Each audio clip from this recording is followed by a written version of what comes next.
During World War II, USS Enterprise became a symbol of American resilience and military power. She took part in the key battles of the Pacific, enduring strikes, fires, and heavy losses, yet returning to action again and again. Her flight deck served as the launching point for aircraft that shaped the course of the war, and her name became legendary among sailors. Today, with the help of archival photographs and AI technology, we will step aboard one of the most famous aircraft carriers of World War II. We will walk her decks, look inside her engine rooms and command centers, and explore how this ship was built and why she became a legend of the Pacific. Laid down on July 16, 1934, at Newport News Shipbuilding in Virginia, Enterprise was built in an era when the world was already drifting toward war, though few fully realized it yet. She became the second aircraft carrier of the Yorktown class, a ship designed for a new era of naval warfare, where victory would be decided not by guns, but by aircraft. On May 12, 1938, Enterprise was commissioned into the United States Navy. Her name was no coincidence. It came from a proud tradition within the American fleet, where ships had carried it since the War of Independence. But this Enterprise was destined to become the most famous of them all. Enterprise was more than just a ship. She was a floating city, built for one purpose: to project military power across vast stretches of ocean through air power. She measured 809 feet in length and 108 feet in beam.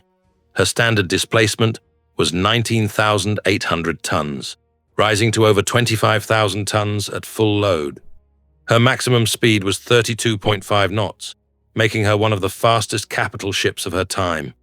She could carry up to 90 aircraft of various types: fighters, dive bombers, and torpedo bombers. Her crew numbered more than 2,200, rising to nearly 3,000 during combat operations.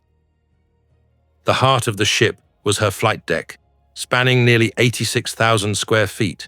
It was laid with wooden planking over a steel structure, giving aircraft better grip during landings. 3 hydraulic elevators were installed in the deck, capable of lifting aircraft from the hangar deck to the surface in a matter of seconds. Each could handle loads of up to 18,000 pounds, enough to accommodate the heaviest bombers of the era. Beneath the flight deck lay the hangar, a vast space standing 17.5 feet high, where aircraft were stored, serviced, and repaired. The air was filled with controlled chaos. Mechanics worked on engines, ordnance crews mounted bombs and torpedoes, and technicians checked radio equipment. The smell of aviation fuel, oil, and metal was a constant presence. At the stern was a metalworking shop where even complex repairs of aircraft engines and airframes could be carried out. The ship's mechanics were capable of practically rebuilding a damaged aircraft from scratch, using nothing more than blueprints and spare parts.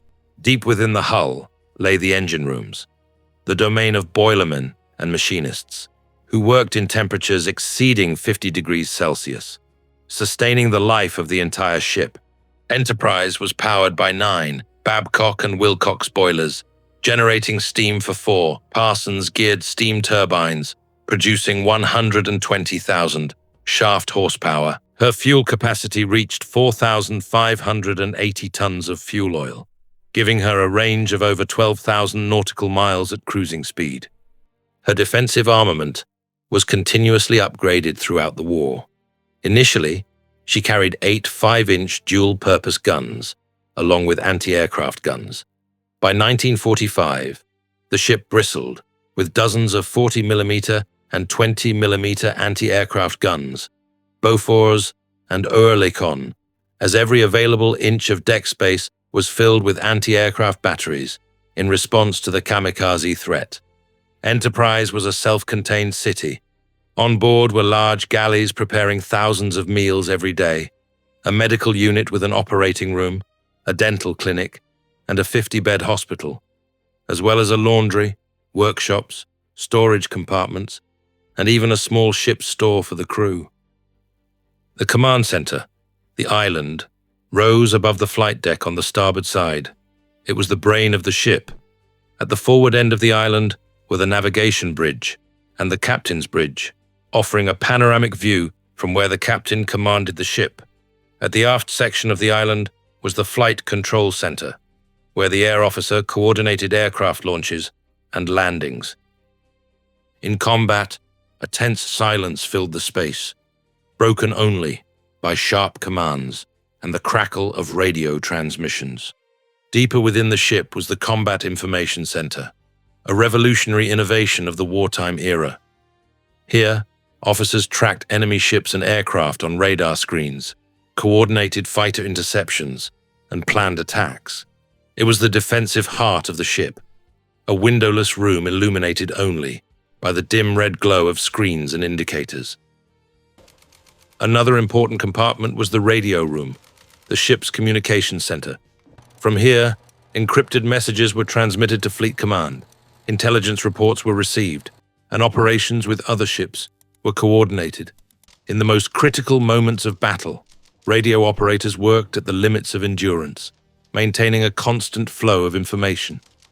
Crew quarters varied significantly depending on rank. The captain had his own suite, which included an office, a private bedroom, and even a small dining room used for officers' meetings. Junior officers shared cramped cabins, usually 2 or 3 to a room. Enlisted sailors slept in multi-tiered hanging bunks that lined the living compartments, typically 40 to 60 men in a single space. Personal space was measured by the width of a bunk. Humidity, heat, and cramped conditions were constant companions on the lower decks. Dining facilities were also divided into 3 main categories. Officers gathered in the wardroom, which resembled a restaurant or private club. Tables were covered with white tablecloths, and meals were served on porcelain dishes with silver cutlery. Petty officers had their own mess, more modest than the officers' wardroom, but far more orderly than the sailors' mess. It contained sturdy metal tables, benches along the bulkheads, and a calmer, more disciplined atmosphere. Enlisted sailors ate in a large mess area, where hundreds of men could sit at long tables at once. Even during the war, food remained a strong morale booster. Aircraft carrier crews often received fresh meat, vegetables, and even ice cream, a luxury unavailable to many other parts of the fleet. Below the waterline lay some of the ship's most critical compartments. The ammunition magazines, separated by thick armored bulkheads, stored shells for the anti-aircraft guns as well as ammunition for the aircraft.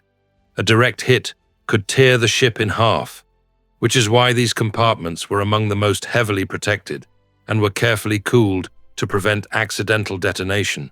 The aviation fuel tanks held thousands of gallons of high-octane aviation gasoline, an extremely flammable substance that during attacks became one of the greatest dangers to the ship, capable of producing fires hot enough to warp steel.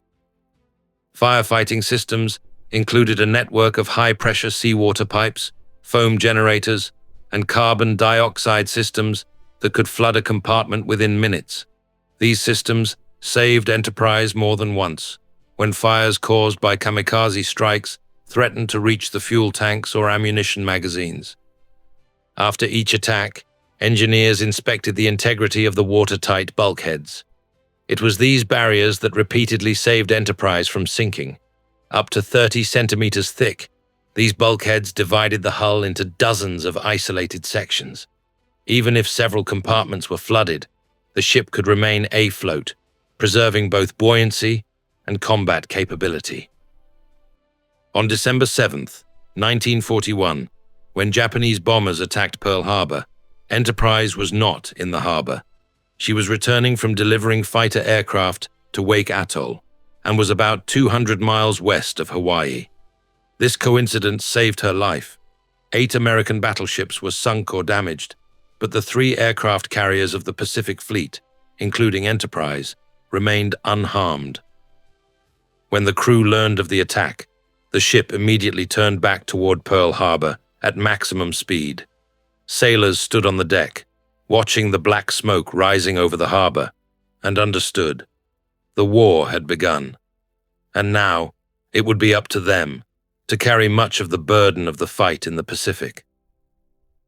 From June 4th to 7th, 1942, a battle unfolded that would forever change the course of the war in the Pacific. Enterprise, together with the aircraft carriers, Yorktown and Hornet, faced 4 Japanese carriers, the elite carriers of the Imperial Japanese Navy. Dive bombers from Enterprise attacked the Japanese carrier Akagi, the flagship of Admiral Nagumo, the very commander who had led the attack on Pearl Harbor. Bombs struck Akagi's flight deck at the exact moment when fueled aircraft armed with ordnance were being prepared there. The explosions triggered a chain reaction of fires and detonations across the ship. Akagi was doomed. Within minutes, aircraft from Enterprise sank 2 more carriers, Keiga and Soryu.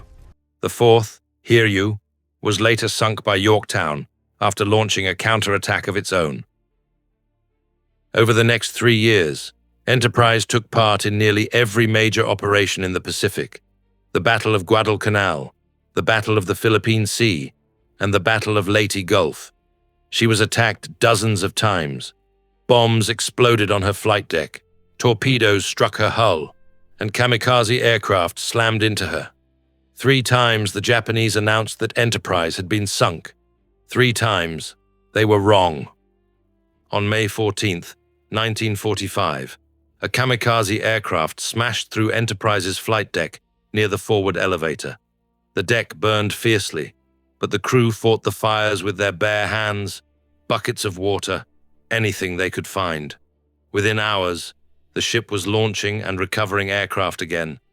When she was later sent for repairs, the sailors painted a message on her side: "Enterprise, the ship that cannot die." She earned 20 battle stars, more than any other US ship in the Second World War.